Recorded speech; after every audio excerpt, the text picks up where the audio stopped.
All right, so today's program is Cooking with Fire, Making Chive Pancakes with Paula Marcoux. It is Wednesday, June 24th in this crazy year 2020. There we go. We are Wildlands Trust. Our mission is to work throughout southeastern Massachusetts to conserve and permanently protect native habitat, farmlands, lands of high ecological and scenic value. And we do this in order to keep our community safe and our people connected to the natural world. We've been around since 1973. We were founded in Plymouth, Massachusetts. This is our service area now. We have moved far out of Plymouth and we are in over 40 towns across the area of southeastern Massachusetts. And we have 10,000 acres in our portfolio in this area. What we do is protect land, of course. So we have natural land, we have agricultural land, which I'm going to talk a little bit more about in a minute. Again, about 10,000 acres across the region. And then when we protect that land, we have to take care of it as well. So we have a whole land stewardship department that is maintaining trails, keeping them safe for people, improving habitat for wildlife and water quality. And that has been a lot of work lately. We did keep our preserves open throughout the pandemic.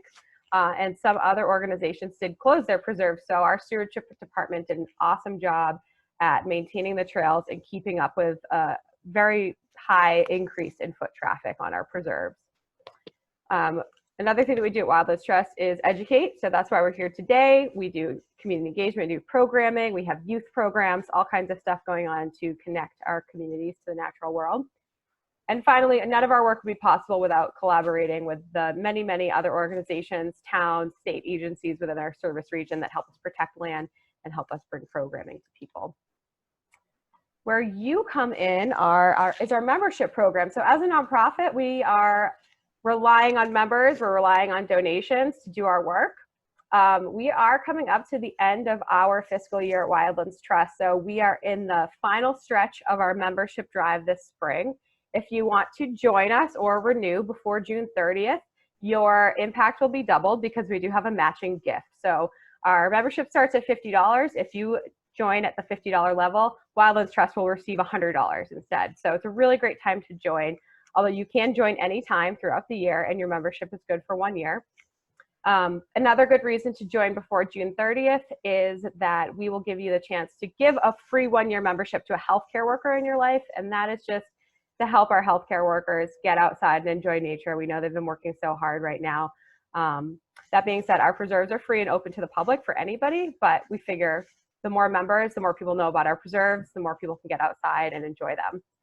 And always, whenever you join, 100% of your donation goes towards the protection and stewardship of land. So I wanted to talk a little bit about agriculture because we are, working with food today. We're working with something that grows locally, the chives.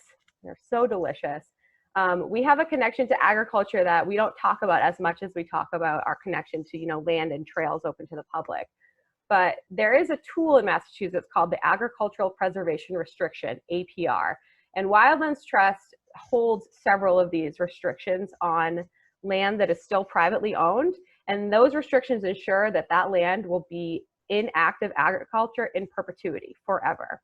And so examples of those are Grazing Fields Farms in Bourne, the Ingersoll or Bay End Farm property, which is also in Bourne, right across the street, and the Roundsville property in Rochester. All of those properties, they will be farmed forever because of this APR that we hold on that property.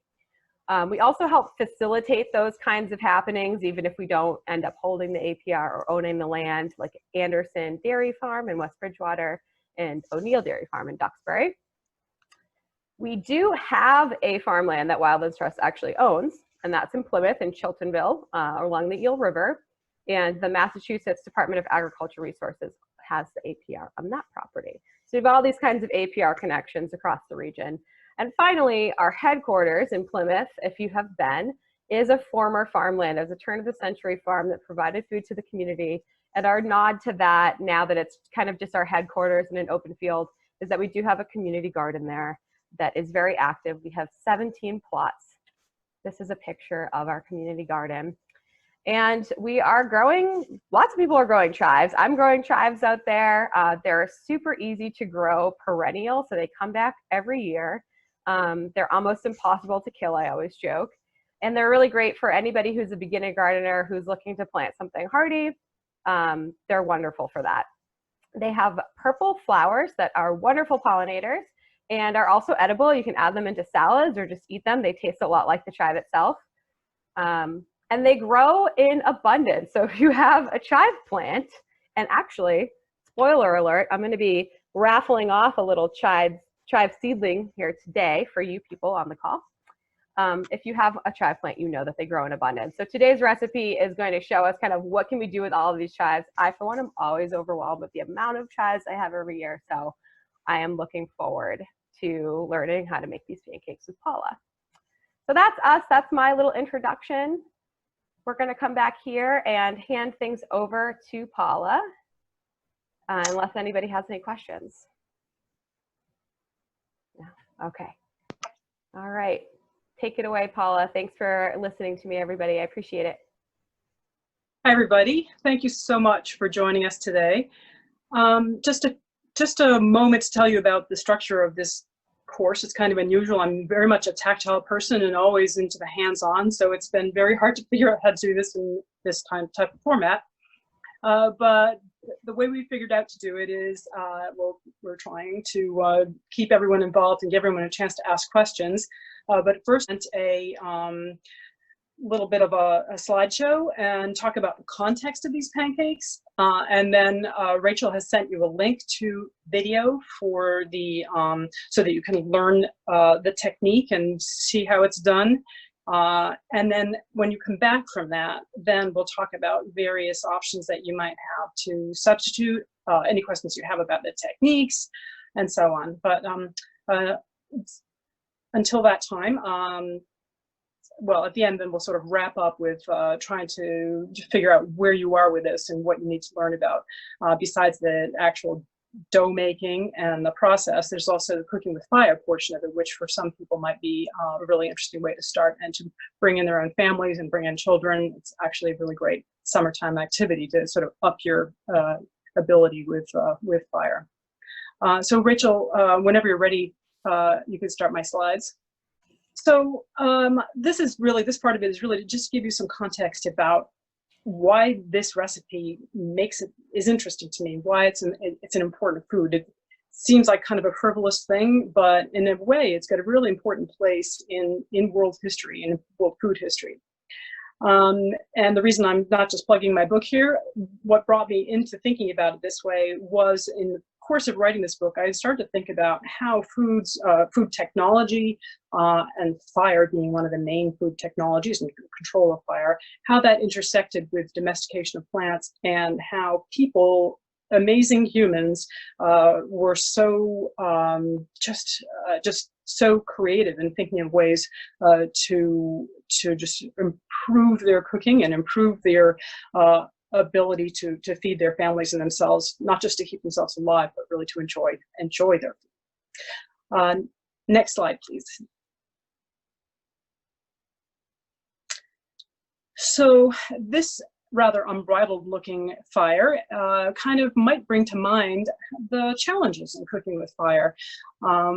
When people were first learning how to use this amazing resource to improve their food, their lives, their health, can look at that fire and think, oh yeah, this is really, you can't just like walk up to that and throw food on it and then eat it. There's a lot more in that technology of using this element to create delicious food has been tackled by many, many people all over the world, many cultures and many smart humans to create an amazing array of foods over time. So it's the controlling of the heat and the manipulating of the fire, the reducing of the flaminess that allows people to really cook. Next slide, please. So this slide is to remind us of some of those amazing ways. If you look at the upper photo of Bedouin people in a tent, that one is the closest to the tradition that we're cooking in today, in a way. if you see that there's a lot going on in this picture. There's a woman who's grinding grain with a barn, a hand, it looks like a stack of rocks. Basically, it's a spinning kind of a hand mill. And then the cooking device that she would be cooking the flatbreads that she's going to make on is in the very forward part of that photo. It doesn't look like very much. It's an upside down kind of dome shaped thing. It looks like an upside down kind of a wok. It's probably made out of brass or some kind of copper alloy. And that's the cooking implement of people that traveled in the Middle East for millennia. It's still made in the Middle East, called usually a sage. Up in the corner, Rachel, if you go, yep, right there, that thing. Yes, that's it. So not everyone has one of those in their closet, so we'll get into later on what you can do to cook with if you don't happen to have one of those. But I want to show you an image of one and how, just in its sort of natural setting. So flatbread cooking, which this scallion pancake or chive pancake we're about to make is a type of flatbread, that besides being a real standby all across Europe and Asia, was a real standby and still is in South and Central America as well. And the slide, the photo in the slide that's in the lower right-hand corner is a comal from Guatemala or Mexico, where something made with corn is a flatbread, a tortilla or pupusa is being made in a really, really nice sort of a proto furnace. The comal is a clay item in this case, often nowadays made of metal, just put up over the fire, and you know, that little enclosure helps control the heat and get the most BTUs out of the wood and into the food. A very nice example of that. Directly over that is a really interesting image from China. It looks very old. I think it's between the wars, between World War I and World War II. It's from a collection in Harvard, in one of the libraries. An amazing image of the guy in the foreground is making up little buns, and he has that dome, that weird dome that's at a crazy angle, and behind him is being lifted by a block and tackle by one of the other bakers.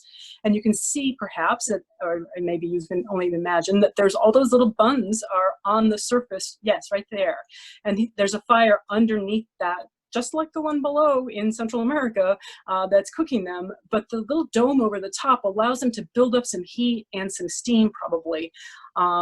To me, it's a fantastic image and a very unusual type of cooking arrangement that I've never really gotten fully to the bottom of, but it's really inspiring. It makes me want to put a dome on a block and tackle in my own yard.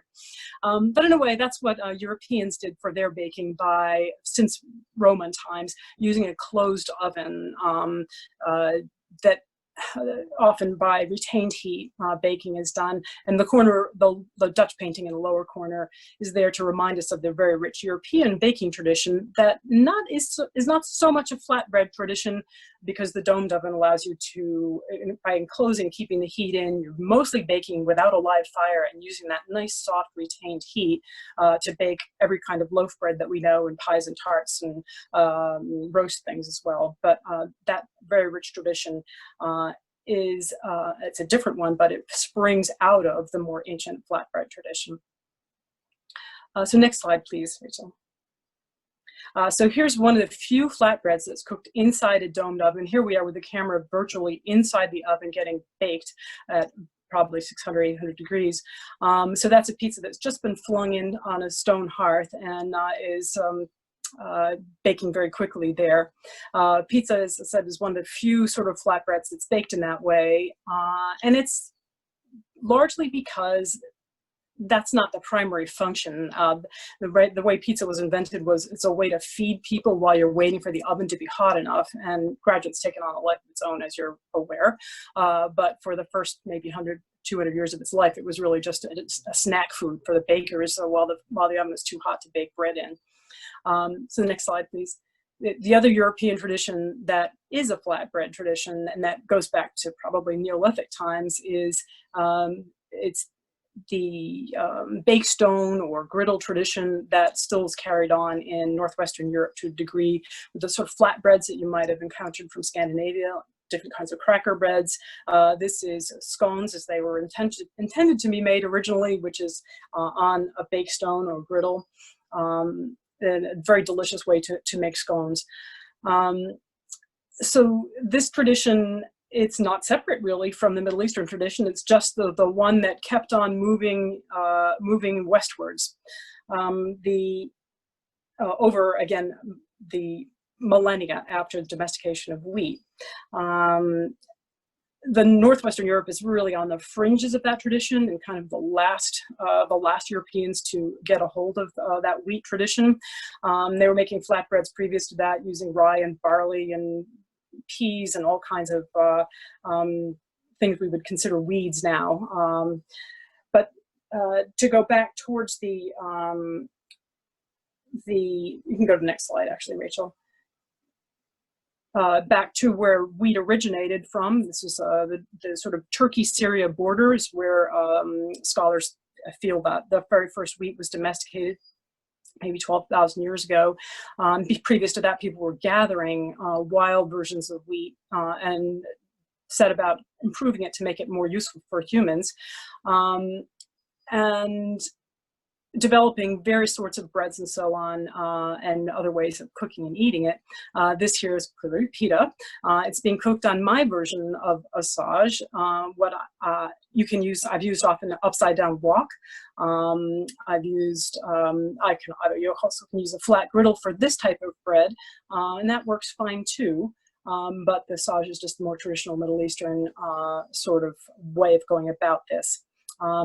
If you go to the next slide, Rachel, you can see a little bit more why this. It's hard to grasp the scale of this, but this bread is probably a good 2 feet across. It's a Syrian type of flatbread called shrak. And it's made by stretching wheat dough out and then sort of flinging it onto another version of asage that I found in a dump, kind of a scrap heap. This was supposed to be a piece of a propane tank, but when you heat it up and throw dough on it, it's an excellent griddle. The shape of it, the sort of convex shape of it, is really important when you're making a really stretched out piece of dough. If you want that dough to be that much bigger and just keep that large shape. Anyone who's ever made a pizza before knows that you get a little bit of a pullback when you put it in the hearth or when you put it on your pan because of the nature of wheat. It's very elastic and that tends to shrink things. To make a really large stretched out breads, having something that's shaped in that like a dome really helps, and that explains a lot about why that sage form, that upside down wok, or that that sort of convex shape is so popular and has been for thousands of years. So when I said before about how this has a place in food history, it's the traveling together over millennia of this wheat, which did not stay put. People saw what a great food wheat was. It's so so flexible and can do so many things that most grains cannot do because it has gluten in it, which has made headlines by making people sick somewhat in the last few years. But previous to that, it was the reason people like wheat the most because it's what allows you to stretch it out. It's what allows it to spring back. It's what allows it to hold carbon dioxide as it's rising into loaves of bread when it's leavened. So that characteristic, which is the same thing that causes people who are gluten intolerant to become ill, is the thing that's made wheat so great all along.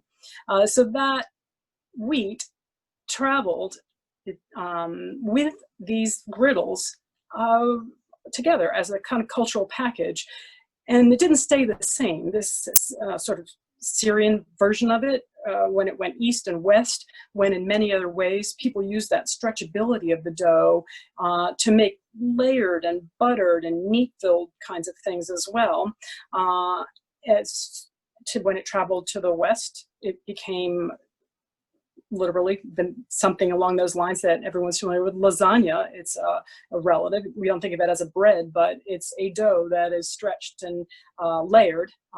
When in its own homeland, it went in sweet and savory ways. The baklava is an example of borak made with cheese. And when it went east, it became many things, but one of those things is a chive or scallion pancake.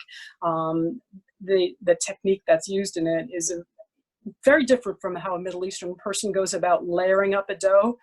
and you'll learn about that in the video that follows and in our discussion as we go along. But in this version of it, it's layered in a way that the chive pancakes are layered in a way that's a lot of fun to learn, and that anyone can learn to do, and fun to do with children as well. So it's a really good beginning spot if you want to learn more about doing all kinds of flatbreads. All right, next slide, please, Rachel. This is one, I don't have a great picture, well, you'll besides be seeing plenty of chive pancakes in the video.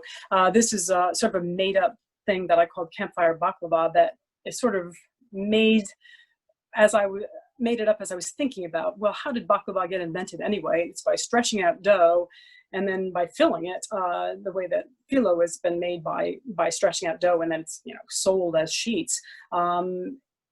This is basically, you can stretch out dough just in your hands and cook it on a griddle as you're camping. You don't need surfaces or counter or anything like that. Fill it up with walnuts and pour honey sauce on it. It's completely delicious. But it's just my way of, well, how can you make a flaky pastry while you're out camping? It's just not something people really think to do most times, and maybe it's not important, but it is kind of fun. When you watch the video shortly for the the chive pancakes, you'll see that it's gone about in a different way, but it's part of that same tradition of how to get dough to enclose other things and then to bake up to be flaky and crispy and chewy. That to us, layered doughs have a feeling of something very fine, like puff pastry, but there's also a real down-home way of doing it, and this is a way that, as I said, anyone can learn to do, and is a lot of fun. So I think Rachel has sent you the link for the how-to video. And if you will bring that up for yourselves to watch, we'll reconvene here in 20 minutes, I suppose, or as soon as you're finished with your video, and I'll take your questions, and we can talk more about substitutes that you can use in the recipe from your own garden as well.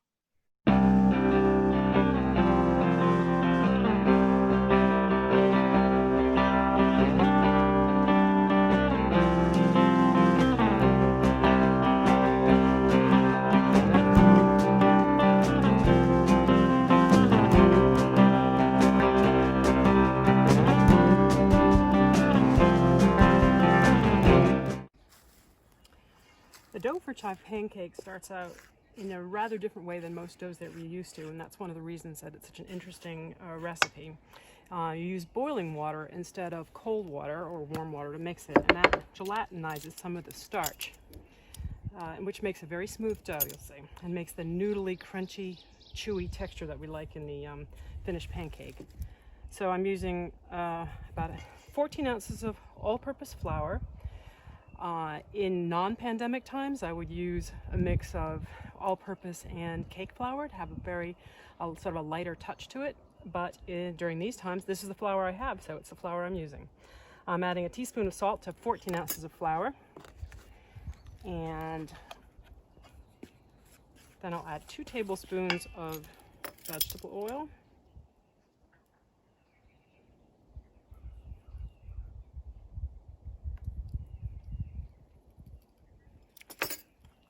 And probably we'll start out with about 1.25 cups of boiling water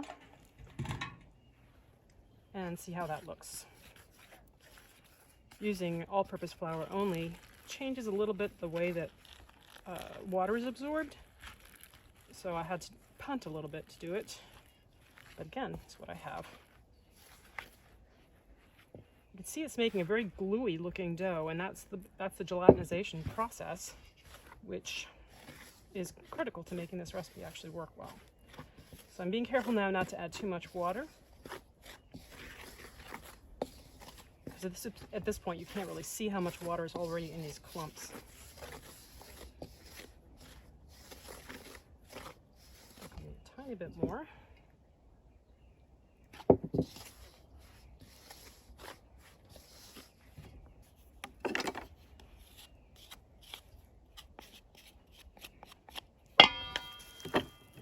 It's a nice idea to make the dipping sauce ahead so that the flavors can develop. It's a very simple sauce.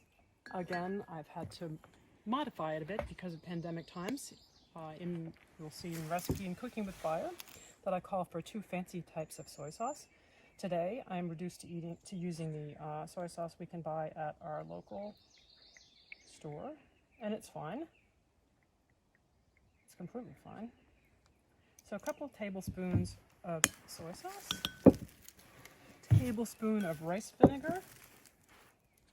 Speaking of food anxiety, we're going to have a trip to the grocery store soon. Tablespoon of rice vinegar, and then depending on how spicy you like things, a little bit of this sambal oelek or any other hot thing you have around your house you can use.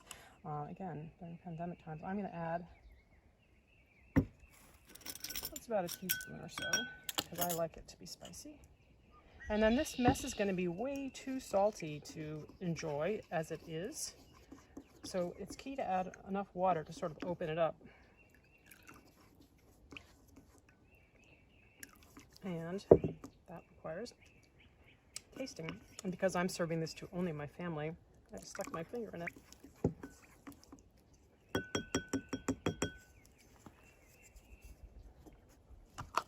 Okay, that will sit until we're ready to enjoy it. So the chives are all in flour now, and they're great to use when they're not flouring because the main thing we're eating are the long, thin leaves. But I'm going to, because these chives are so thick and they're impinging on my lettuce, I'm going to just snip off a huge amount, big clump I mean, and sort them out later. You could also dig these right up, which may be what I end up doing in the future to try to open this bed up. Because if you start growing chives yourself, you'll find that they will just take right over any space you give them. These two. Those little roots will come back as well, so but probably not flour again. This should be more than enough for our pancakes.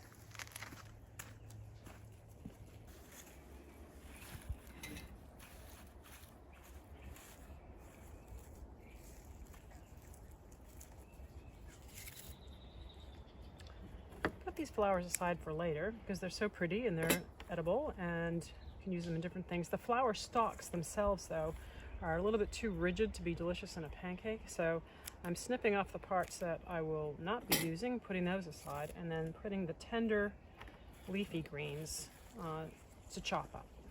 You can chop, of course, on a cutting board with a knife. I'm going to cut them with that's a Luna chopping blade.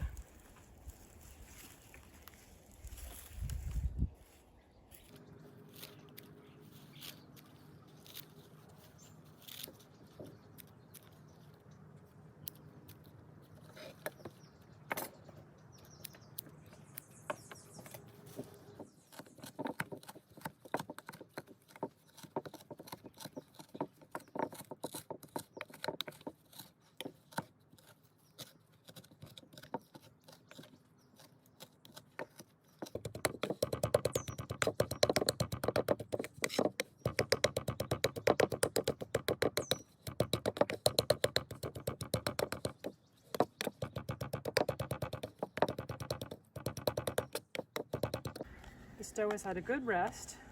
It feels very soft and pliable. It's a little too much so. I'm going to put a little flour down to keep it from sticking. And I'm not going to overwork it at this point because the point of resting is to rest. Overworking it would get it all excited again, and it would then require another rest before we could work it. The idea is to be able to roll it out very thinly, and you can't do that with very overactive gluten. It feels like it'd be nice and soft and easy to roll out. So I'm going to cut it into 8 portions, I think, to make 8 pretty good sized pancakes. And it's very easy to get at more or less even size without using a scale, which of course you get the most even size, but by rolling it into a log first, because then you can get a good idea about the size of the piece that you're working with.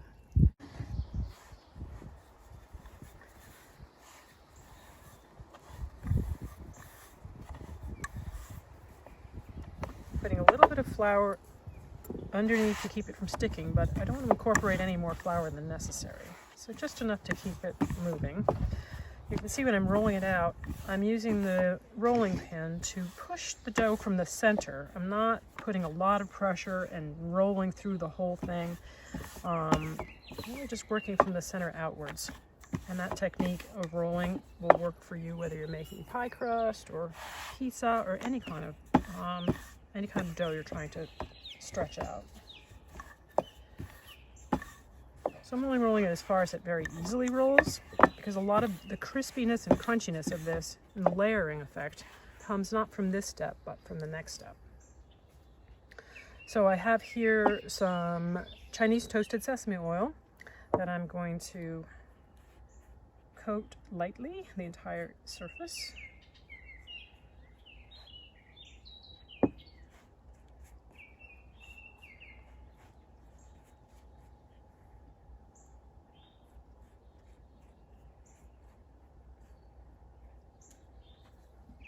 And a good clump of chives.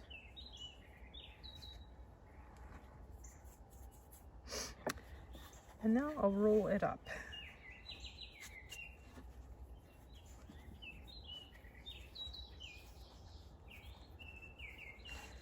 And then roll it the other way, like a snail. Give it a little pinch together, a gentle pressure downwards, and then let it rest while we roll out the other ones. And I'll roll them all out and prepare them like that before getting to cooking, because they don't take too long to cook.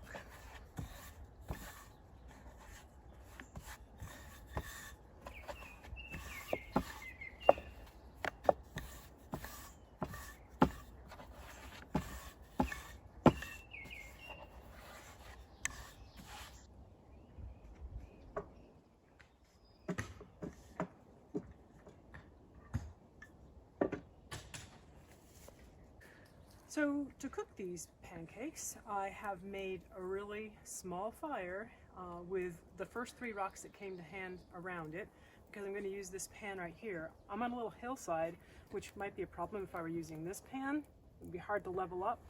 But this one really adapts very well to an off-level situation. It infinitely adapts to level, essentially. So I'm heating up my skillet, and I'm preparing to do the final rolling on these. Again, this is where you need to be especially careful about using a light touch.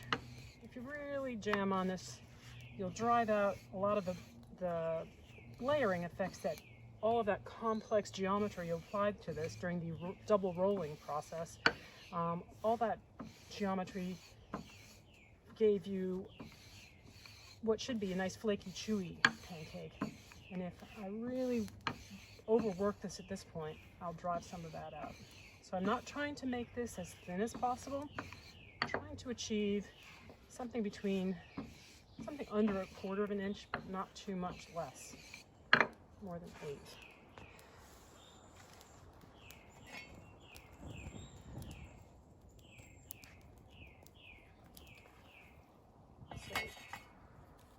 I think what I'm getting for smoke is coming from this pan, and it's hot. Let me take it off the fire for a sec. And because of frying, many flatbreads are made on a dry frying pan, but this is actually a fried noodle, essentially. And it's already pretty good and hot.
that's frying nicely.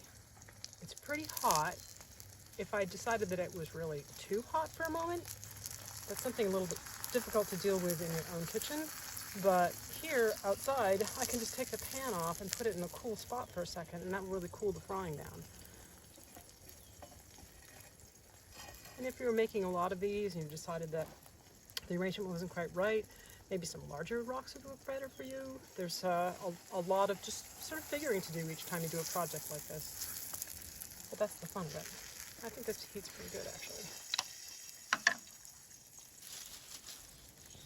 You want to take a couple minutes on each side, 2 to 3 minutes on each side, to get it nice and cooked all the way through. It's good when you're doing this sort of work to have a variety of different fuel around you, just so that you can take your pick, take your choice. Like right now, I've lost my flames a little bit, so even adding just a few pine needles on one side will help bring that back.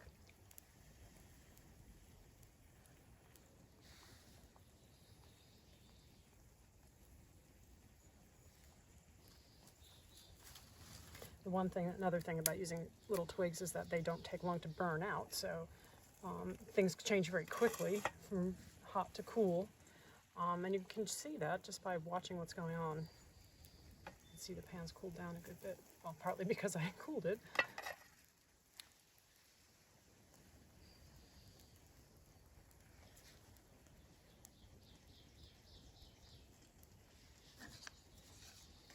Perhaps in the COVID era, I should invest in a bellows so that I'm no longer blowing near my food. Another thing you can do is take the food away and blow on the fire.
It's done.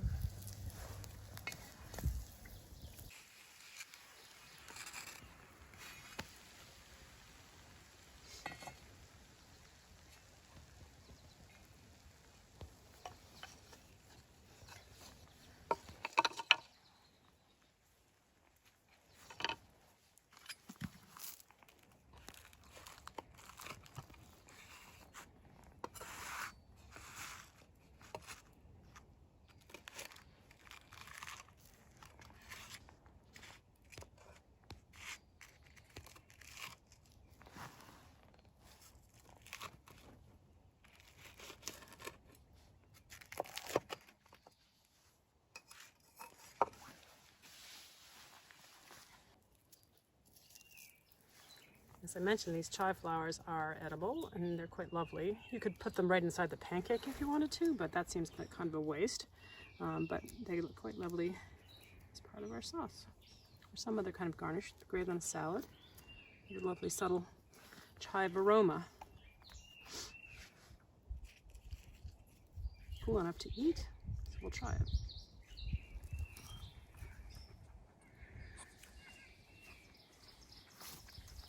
Not until the wine shows up. Can I serve you some?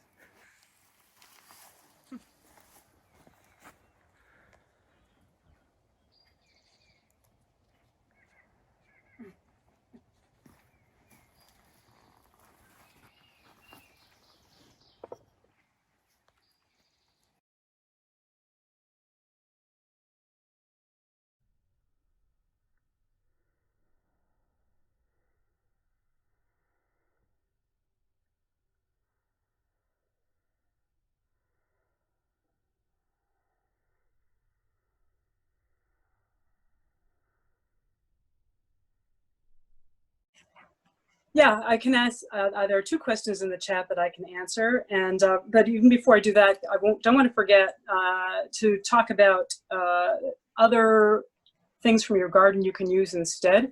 When we made that video, maybe you could see when I was cutting the chives how they're all flowering, and I mentioned the flowers a couple times. That was 2 weeks or more ago. If you have chives in your garden, they probably look sad like mine and Rachel's do right now because the fall flowers are dry and falling over. The chives all need to be harvested, split apart. A lot of things need to be done to them right now, and the flowers are pretty gone by for eating. But I went and just cut a small handful, and there's still tons in the garden, and I think even though they look smaller and not so splendid now the flower's gone, there's still tons of good meat on these bones. However, if you're later in the summer, they do kind of get rangy if the weather's dry. Right now I was able to just go in the garden and pull these puny little onions from my garden. Some parts of them may be a little bit on the tough side, but is any tender part of this at all would be fine. So just go through it with a knife and chop up whatever is any kind of scallion would do, of course. Baby leeks, they're all very tender and delicious. I would tend to want to use any kind of green allium in its green phase, any onion family thing in its green phase, because you want that green fresh flavor and that juiciness to really make this work. And the other one, of course, right now, if you go to your farmer's market or have garlic in your garden right now, scapes. These are the flowering portion of your garlic plant, the hard stem garlics. And they have terrific garlic flavor with that sort of green flavor. I don't know how to describe it any better than that. That sort of freshness that distinguishes it from bulb garlic. And it also has a lot of juice in it. And I will say the juiciness of this, there's a reason for it. It has to do with the flakiness of this and the chewiness of it. You're introducing not just chive flavor into that little layer there. You're adding moisture, and that moisture is important because it creates that steam that pushes those layers apart. So that little bit of fat, there's this tiny amount of sesame oil, and then this moisture, that's what creates that delicious crunchy chewiness that makes this pancake work so well. So whatever you choose, and you can use a lot of them at a time, you want to have something that has moisture in it and plenty of flavor as well. And so I'll answer the two questions that were already in the chat, and maybe there's more, and I hope others of you raise your hand and get some questions in. There was one question about incorporating the chives into the flour mix. I mean, theoretically, you could incorporate chives into any sort of a bread, really. The reason for putting them in, sort of just gut at, in that middle layer is it helps divide those layers apart from each other. You want to make sure that you get that definition between the layers of the dough, which is what creates all that, the character of this food. And I think you even having the chives sort of steaming and frying virtually inside that bread is what makes it so distinctive and good. So I would really lobby for going through that process, which is actually the most fun part of it anyway. I did leave in a ton of frying. I mean, if you're cooking this on your stovetop, which of course you can do, but if you're doing that, then you don't need to have like 15 minutes as I left in there of frying on a fire. But I thought those pointers would be interesting for those of you who are not at home in cooking over twigs in your driveway like we were doing there. It's really a lot of fun to do, and I left a lot of those sort of small gestures in because as I watched the raw footage, I was just like, well, there's a lot going on there that I'm completely unconscious of when I do it. And so watching the footage made me think the reason I'm turning the pan is not to even up the bottom of it, but it's to make sure the wooden handle is over a rock so that the wooden handle isn't burning any worse than I've already burnt it. So things like that are just a part of what comes naturally, knowing when you add more twigs underneath and making sure you have enough fuel, but enough oxygen going under there. These are things that make me miss being really hands-on with you, but at the same time, that you can perfectly well teach yourself now that you've seen how it can be done. The next question, which leads me to the next question, thank you, Dorian, of what about a frying pan like that? Let me point out that, you saw that skillet that I had in there, that would work completely fine. You just would want to spend enough time with your rocks to make sure you had enough space for air and fuel under there. Those are the two major ingredients in a fire that you need to sort of keep an eye on, and that's part of the learning process altogether. But that really cute frying pan is an Indian frying pan called a tava, and I bought that, T-A-V-A. I bought that one in Central Square in Cambridge 25 years ago, and which makes me remarkable that the handle's not more burnt from all of the use it's had, but it is a terrific. It's got a nice weight in it. It's a wrought iron item, and it has that nice shape. The photos that you saw of the pita in my slideshow, those that I was abusing that by using it upside down to make my convex surface, because I didn't have my propane tank end at that point, and I was experimenting with every convex object I had. I was eyeing my friends at Bay End Farm have an old discer back out in the field, and I was looking at the discs on that thing thinking, God, it's got a hole in, but I wonder if I could put that over a fire and cook a flatbread on it if I took apart the tractor. So anyway, you get kind of scavenging after a while doing this sort of work. But anyway, I hope those answer your questions, and please ask follow-ups if those of you that asked. Yeah, so any kind, like an Indian grocery store, place like that? I think there's one in Quincy, maybe? Yes, try there first. And you know what? That 25 years ago, that was before we had something known as the internet. Oh yes, there is that. Yeah. So you can order your tava. Let me tell you, if you look at tavas online, you'll find there's a ton of them that are in aluminum, and that really won't do for this process.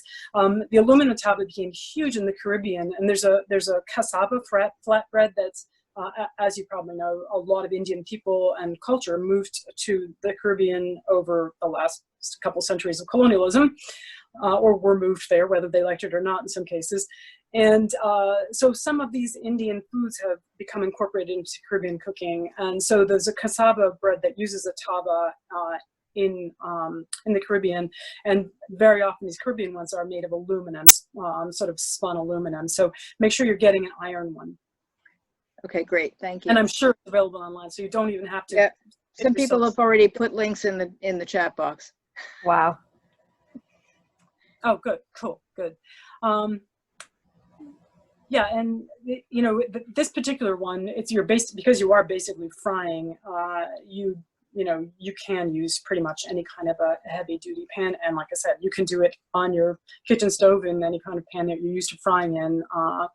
And let me put in a plug further for something that I mentioned earlier about how kids like to do this. It really, I've done this in workshops with people of all ages, and kids make, for their very first chive pancake, small children will make them that are no different from people who've been cooking for a long time. It's a skill to learn like anything else. The other thing about it is that the small flatbread cooking over fire thing. Children take to that really well. I would be a little bit hesitant because of the hot oil that's present in this one, and it brings in a plea for a little more supervision. But I've made pita with a horde of crazed children, and wearing plastic sandals and God knows what else, and I just thinking, thank God their parents can't see this, but I've had no, knock on wood, no injuries ever come out of this craziness. I'm not a natural child person, and so I just think, is this really what's supposed to be happening here? But it's just amazing how kids, their sense of focus that most any child is completely capable of really kicks in with that kind of activity. Once you show them, you put the bread on like this, you wait until this can happen, and they're picking it up with their fingers on a hot iron object or with a stick in their hands and just turning it over, and not sticking their feet or their hands in the fire, not playing with the fire either. They lose all interest in playing with or monkey around as soon as they're actually doing something real. It's quite remarkable, because kids otherwise, if you leave kids with a fire, all they want to do is mess around with it, and some grown-ups do. And that's just not really productive. But once they have a task, kids are right on what fire's all about, I find. So right. Yeah, we have a lot of questions, actually. Oh, cool. There's some in the chat, but I actually have Roy with a hand up. So, okay. Roy, if you want to come off mute and ask your question. No, I was just going to say that I posted a link of Amazon Dava, is that the right one to buy or Uh, no? Let me press the right button here. Sorry. Yeah, that sounds great. Yes, that's exactly right. Yeah, 10 inches, probably about what I have there, and iron is the key critical thing. Yeah, that sounds great. And yeah, for chapati or roti, there is, as I kind of said before, that spiral technique is something that I've seen mostly in Asia, but there's a South Asian spiral bread as well that's so delicious that maybe it's not my own recipe, but maybe I can find that and send that along. It's a different dough, different fillings, but it uses exactly that same rolling and then spiraling technique and then rolling again. It uses cardamom and black pepper and cilantro and maybe some scallions. Super delicious. Thanks. But Indian take on that. We have another question in the chat from Janice. She wants to know, how much kneading of the dough did you do? Because it wasn't quite clear in the video. Yeah, you're right. I was thinking about that afterwards that I didn't really say. You want that dough to be really nice and smooth. So kneading it until there's no lumps or bumps in the flour. You can do this in a machine if you prefer as well. But basically, by the time I was done with it, and that's a real-time portion of that video, by the time I was done with it, it was done. So if you look back at the video and look at how many minutes that was, that will give you a perfectly good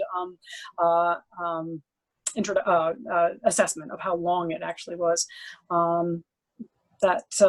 It's not a terribly long time, but you just want to make sure that it's not bumpy or that it's homogeneous, essentially.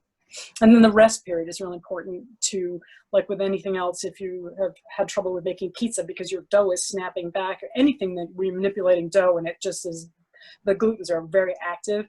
The rest period allows the gluten to relax so that you can extend the dough. So the gluten also has extensibility of this paradoxical characteristic where it allows the dough to both extend and be elastic too and bounce back.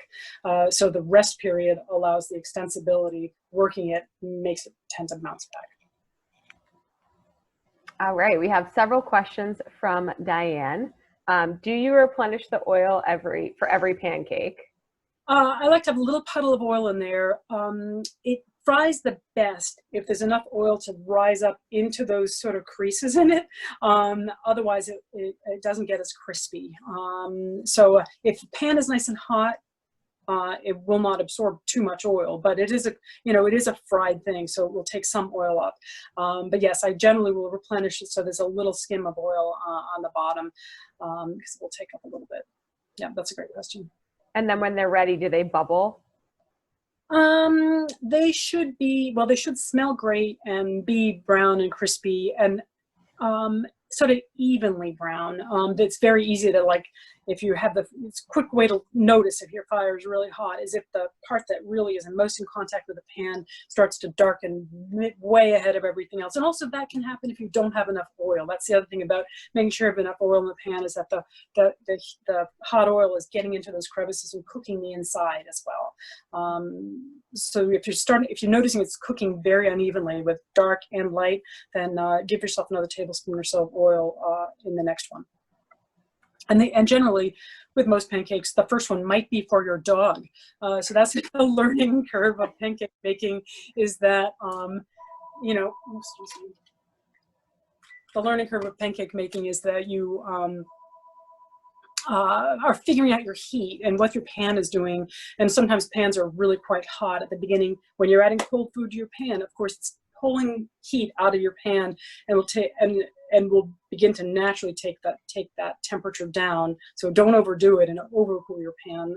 But that's one of the things those micro things you're paying attention to. So Paula, there was one more question from Diane. What would you serve with these if you were going to serve them for a meal? I would consider more of an appetizer. So I would have them with beer. That's my answer for everything.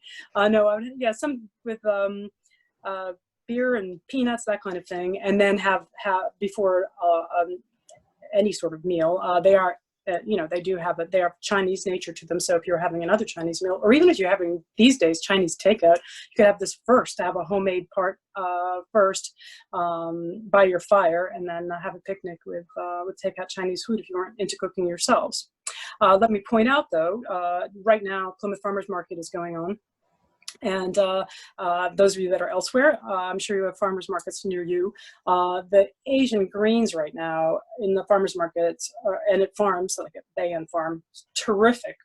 So if you you might be able to, there's so many greens that have become accessible to us through CSAs and farmers markets in the last few years, greens that we never knew about before, like komatsuna and mizuna and so on. They're just so delicious. Let me recommend that you run out and buy a big head of some unknown Asian greens and learn how to cook it for your main course, and have that with a big pot of rice. And that would be delicious and healthful. You get in sort of all your unhealthiness in the oil from your pancake, and then after that, a big pot of greens and tofu and rice, and you'll feel very virtuous after that. They also have a lot of really interesting greens and other kinds of vegetables at the Bay End farm stand in Bourne. If anybody is out that way, they always have like bok choy and just all kinds of like different kinds of stuff that you don't find everywhere else. All right, one more question in the chat from Roy. Can we use, I'm going to pronounce it wrong, so Ghee? Oh, ghee, yes. Well, Okay. yeah, the Indian version of this it's not a version of this, an Indian take on this technique uses ghee and cardamom, pepper, and cilantro. And yes, the oil serves, some sort of oily substance is important in there to create, in the same way that you can't make puff pastry without putting butter between the layers of the other dough. So it's in inserting that sort of fat layer between the dough layers and the steam that comes out of that during baking, that you wind up with layered foods, period. That's just how it works. And so the strategies that fascinate me are just, how different they are from one place to another, but it doesn't really matter what sort of fat you use, but they do contribute flavor. So something made with ghee will have definitely a different flavor than something made with sesame oil, then butter, and so on. But yes, you can riff on this to your heart's delight.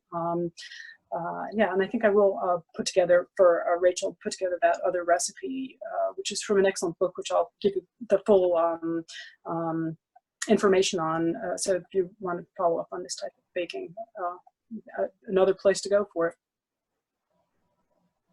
Awesome. Dorian, you have a hand up. You can come off mute. Yeah, hi. I just thought of this. When you were talking at the beginning of the video about how you had to use all-purpose flour because you couldn't get cake flour and that kind of thing, I have a lot of grains and flours from a grain share that I'm a member of, and I was wondering if there's anything in particular that you would recommend. I often use spelt in this kind of baking because it has slightly less gluten, so it's a little bit easier to work with. But I was wondering, I also have some bolted Redeemer wheat flour, and I was wondering if that would be a good substitute. I think you could use probably half of the Redeemer and half spelt. Yeah. Redeemer will be higher in gluten than this, a lot more than the spelt. Spelt has gluten, but less so. Right. It might. It would be. I would be interested in trying that myself. I think having the Redeemer wheat in there would up it to enough gluten that you would get some stretch and snap back and so on. Right. And ability, more dough strength. If the dough's not strong enough, you'll have a real flabby thing when you roll it out, and it might be hard to manage. So yeah, I think playing with that is a great idea, and being part of the grain share is very exciting, and I think that's a great thing to do. Yeah. And I found the all-purpose flour works. In my book, I wrote, using all-purpose and pastry flour, but that's just me being a fuss budget. In real life, all-purpose flour works perfectly fine for this. So I completely recommend that. Or maybe I could just use the all-purpose plus the bolted Redeemer, instead of the spelt. Either way. Yeah, or the all-purpose and spelt, really. I'd be very interested. In fact, get back to me. Let me know how the spelt works out. It sounds like spelt has a lot of great flavor too. Yeah, I love the flavor. Yeah, thank you. Sure. All right. Well, if anybody else has any questions, feel free to put a hand up or throw that question into the chat. But I will say a few things now, just as we wrap up. thank you all, of course, for joining us. Thank you, Paula. Everybody should buy Paula's book, Cooking with Fire. It's amazing. And when we are back together in person, hopefully we'll be able to do an in-person cooking class with Paula. We've done a pie making class and a bread making class with her before at our headquarters in South Plymouth. And Paula also runs the Plymouth Craft group. So if you're interested in any of the workshops that they are normally offering, check out Plymouth Craft. I am going to be sending everybody a follow-up email. It will include a link to Plymouth Craft. It will include a link to membership. Again, our membership for the year is ending in just 6 days, June 30th. So please consider joining us or renewing. And I'll also send you a program evaluation. You can let us know how we're doing with our Zoom programs. And then any other links and stuff that Paula and I come up with. We already sent you the recipe, and you have the link to the YouTube video, which you can watch anytime. And I will also be editing this video, and posting the program itself on our website, wildlandstrust.org. So all kinds of ways to come back to this information. Okay, we do have another question in the chat. How about teff flour? Question. Yeah, I think teff flour is too tender. It has very little gluten in it, and it's chiefly made for those of you who've never, if you've ever eaten in an Ethiopian restaurant and had those fabulous pancake that's served under the food. It's cooked on a huge griddle. It's probably part of the same philosophical family as these flatbreads are, but it's made more like a pancake, like an American style pancake, in that it is a sourdough really, but it's just poured out and then it's let to set. I don't think it's even flipped over, but somehow they managed to get this thing onto your plate and put all delicious stewed foods on it. But I don't think it has any stretch in it, and I don't think it can be rolled out in a thin layer. It's been so I don't think it would work for this, I'm sorry to say. All right, I think that's it for questions. Well, thanks for putting up with all the craziness of this, everybody, and thanks for joining. Yeah, thank you so much, Paula, for doing this and doing all the video editing work and all that pre-work that went into this program. It's a lot more than in your typical program, so much appreciated. You're welcome. If anybody wants to hop off mute, now's the time. Otherwise, have a wonderful rest of this beautiful day, and we'll talk to you soon. Thanks, Rachel. Yeah, thank you. Thank you, Paula. You're welcome. Bye, everybody. Enjoy your pancakes. I hope you'll make these.